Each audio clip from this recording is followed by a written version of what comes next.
Le département du Gard est une terre riche en histoire et en souvenirs. Du monde romain au monde médiéval, il y a plein de vestiges qui jonchent son sol. Mais aujourd'hui, c'est un voyage de 35 000 ans presque en arrière que je vous propose de faire dans la grotte de l'Abom-la-Tronne. Philippe Galland, bonjour. Bonjour Grégory. Alors vous êtes archéologue et aujourd'hui vous allez être notre guide privilégié pour aller donc dans la grotte de l'Abom-la-Tronne. C'est une des grottes dans le Gard qui recèle des peintures préhistoriques qui ont plusieurs dizaines de milliers d'années. Donc cette grotte, elle n'est pas accessible au public. Je travaille à la DRAC, Direction régionale des affaires culturelles, à Montpellier. Et donc j'ai en charge la protection et la conservation de ce patrimoine-là. Alors quand on arrive à l'entrée de la grotte, on comprend mieux aussi la dangerosité du site et pourquoi tout le monde ne peut pas y accéder, que c'est vraiment hyper dangereux si on ne fait pas attention. C'est le milieu naturel, on est en bordure de corniche, donc il y a des marches d'escalier qui sont un petit peu hautes. Il y en a une de 15 mètres là. Donc c'est vrai que ça nécessiterait des aménagements lourds. Après on est dans un milieu naturel et qui, comme tous les milieux naturels, a plus ou moins de risques, de dangers. Face à ce type de patrimoine qui est quand même unique, c'est les premières manifestations sociales de l'histoire de l'homme. Et donc il y a des protections, c'est pour ça que la grotte est classée monument historique. Et donc ça c'est la protection des monuments historiques qui veille à ce que le site ne subisse pas des aménagements ou des dégradations qui soient incompatibles avec la conservation des œuvres. Voilà. Parfait. Une question qui me venait à l'esprit, est-ce que justement l'entrée de la grotte, ça a été un lieu d'habitat et de vie? L'entrée de l'Abom-la-Tronne a été fouillée depuis le début du XXe siècle et la totalité des remplissages ont été enlevés. Et on sait exactement qu'il n'y a pas d'occupation contemporaine des dessins qu'on va voir tout à l'heure. Les personnes, il y a 30 000 ans, qui sont venues faire ces dessins, sont rentrées spécifiquement dans l'Abom-la-Tronne pour faire ces dessins. C'est un peu plus chaud que dehors là. Il fait meilleur. On a combien de température à l'intérieur? On va être aux alentours de 14 degrés et demi tout le long de la cavité, puisque c'est une température qui est stable, qui varie très peu au long de l'année. Par contre, l'humidité est très élevée, puisqu'on est à peu près entre 96 et 98% d'humidité relative dans l'air. Alors ce qu'on n'a pas perdu, par contre, malheureusement, c'est les graffitis. C'est un phénomène social qui n'est pas récent, puisqu'on trouve des graffitis romains dans les arènes de Nîmes. Par contre, ce qui est problématique ici, c'est que les différents visiteurs qui sont venus quand la grotte était ouverte et un petit peu laissée en libre accès, ils ont tous écrit leur nom sur les dessins préhistoriques. Et donc ça a complètement masqué les dessins. Et alors ce qui est intéressant par contre, c'est que dans ce phénomène-là, Abom-la-Tronne est une cavité, une première mondiale a été réalisée. C'est ici, pour la première fois au monde, qu'on a nettoyé des dessins préhistoriques. C'est une grotte laboratoire et les techniques qui ont été utilisées ici sont maintenant utilisées dans d'autres grottes ornées.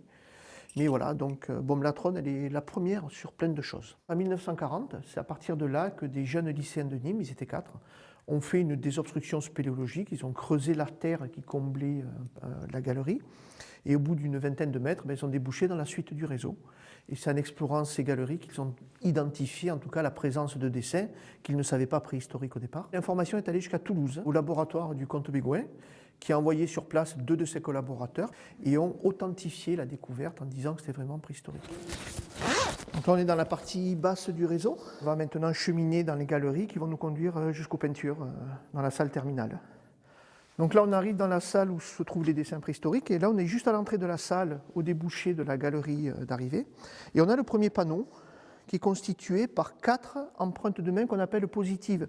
C'est-à-dire que le colorant était mis sur la main et la main appliquée sur la paroi. Il faut se dire que c'est des cultures où les gens communiquaient beaucoup avec la main, notamment pendant qu'ils faisaient des chasses collectives pour organiser le mouvement des chasseurs. Et en fait, on sous-estime la communication qu'avaient ces gens-là.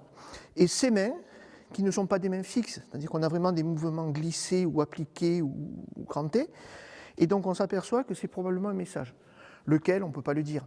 Mais ce qui est assez intéressant, c'est qu'on va le trouver à l'entrée de la salle. Et à l'intérieur de la salle, on va retrouver ce qu'on appelle le bestiaire, c'est-à-dire l'endroit où les animaux sont représentés. Après, ça se passe au-dessus, là-haut. On se trouve sous le panneau principal. On appelle ça le bestiaire parce que ce sont des animaux qui sont dessinés. Alors, ce n'est pas des peintures, dans la mesure où ce n'est pas un colorant préparé qui a été utilisé. La matière colorante n'est pas répartie avec un outil. C'est très simple, c'est du dessin qui a été fait avec de l'argile qui a été prise à la main et qui a été en fait réparti sur la paroi dans des mouvements avec la volonté de représenter des animaux. Et en fait, on s'aperçoit qu'on a un ensemble de 8 mammouths, et au centre de ces mammouths, on a un félin bondissant.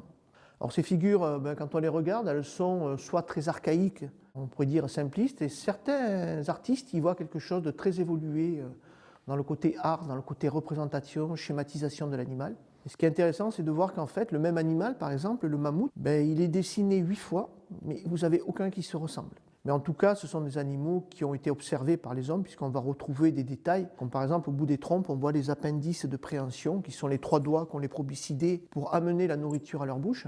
Donc c'est des animaux qui ont été observés, qui ont été vus, qui ont été... Et quelque part, on peut aussi se dire que les silhouettes qu'on voit aujourd'hui, ça correspond également aux silhouettes qu'on voit de loin dans une plaine. Quand vous voyez un mammouth, vous allez voir cet aspect un petit peu cubique et surtout la prédominance de la bosse dorsale qui est en fait la réserve de graisse qu'a l'animal sur le dos et réserve qui va lui servir à passer l'hiver. Et ces dessins, ça fait plus de 30 000 ans qu'ils sont ici. Et mon travail, moi, c'est d'essayer qu'ils restent encore longtemps. Tous les gens qui ont géré cette grotte depuis sa découverte ont toujours voulu que ce patrimoine puisse être transmis au futur.